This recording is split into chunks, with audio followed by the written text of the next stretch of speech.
ئەوە جێی تایبەتە بە خانە نیشان یعنی نایەن گەنجوی وا بێتە ژۆرێ هەر کەس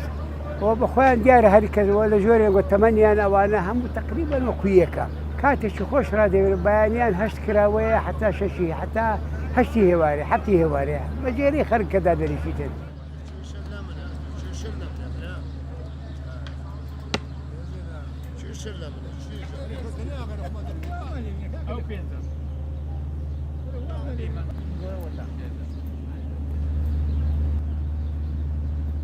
ئێرانە شوێنەکە ئەو گازینەوەی کە پارێزگار و هاوکارانی ئەو ئێران بۆ خانەنشینان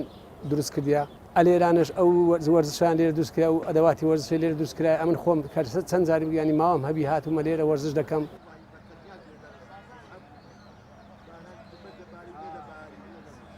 ئێرکان نەبیانی پیرەمێ دووار لە چێدا بنیشدانی چ جێنە لێدا بنیشن ئێرە جگای زۆر باشە زۆر مرتاح زۆر خۆشەوە مشکلەمان نییە چمان نییە ئەو هەرێکە جەماعەتە چێ بەسە برێم هەرکە بشەمە جەماعەتە کۆبینەوەی خۆشەویستمان هەم لەگەیەک پیا کردە ئێستا هەیە وەک برێ کۆمەڵێکن ئەوانە ها خۆشیان پێکەوە هاتێ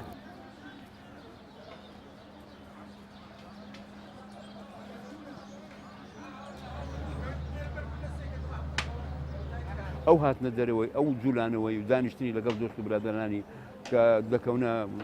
قسەکردن و گفتوگۆ و یادگاری کۆن دەژێرنەوە باسی ڕووداوی ڕۆژگار دەکەن ئەوانە هەموو یانی هەریەکە فیلمێکی دیوە لە تەلەڤیزیۆن شەویان هەواڵێکی جێ لێ بۆیان ڕۆژنامەشی خوێندیتەوە ئەوە وەی لێ دەکا هەست بک بۆی کە هێشتا لە ژیاندا ماوە و پێویستی بە ئەوە ژیانیش پێویستی بەویە بەڵام ئەگەر کەس نەماڵەوە ینی چی ینی کە نەما ینی کە نەما هیچ هینی نەما ڕۆلی نەما چاوەڕوانی ینی مردن دەکا بە یەکجاری ئەوە لەمایە ڕۆلی هەیە لە ناحیی نەفسیش دەرونیش کە بتوانی ئەو کەسە پێش بکەیت.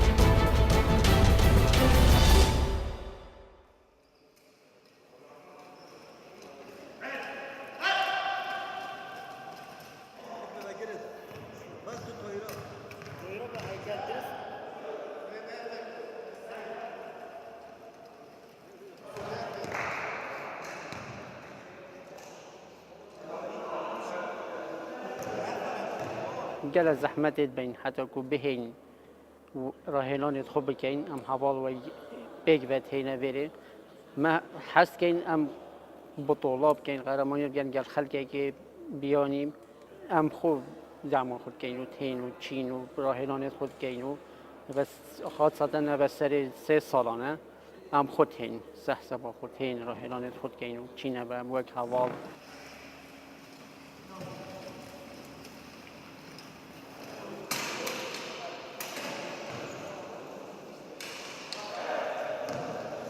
يعني خەونامە هەر هەمی یاریکەرایە ئەم پشکداریت بۆتۆڵای کێدا بکەین.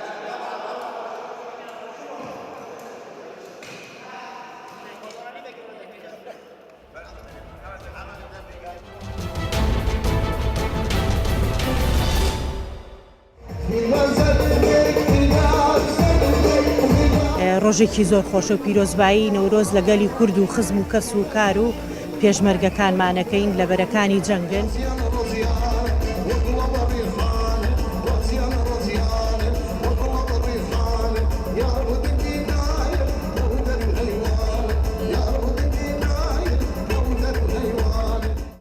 نەوڕۆژتان پیرۆز بێ بۆ هەموو گەڵانی کوردستان ساڵی سێر هیوادارم خۆشی و بەختیاری بێ.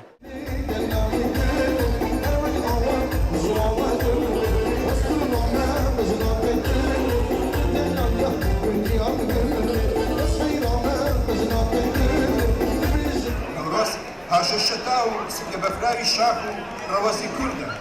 نەورۆز سەوزایی دەر و دەشت و کوێستانی کوردە. نەورۆز ناسنامەی کوردە.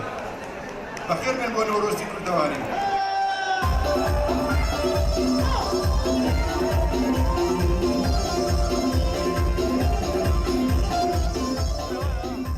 ڕاستی جالیا کوردی و نوێنەراتی حکوومەتە هەرێمە لێرە شۆڵەکە زۆرە باشە کردی و ئەvە کوردی لێرێنێک vekra xirvekirî û nevrûzê pîrozken û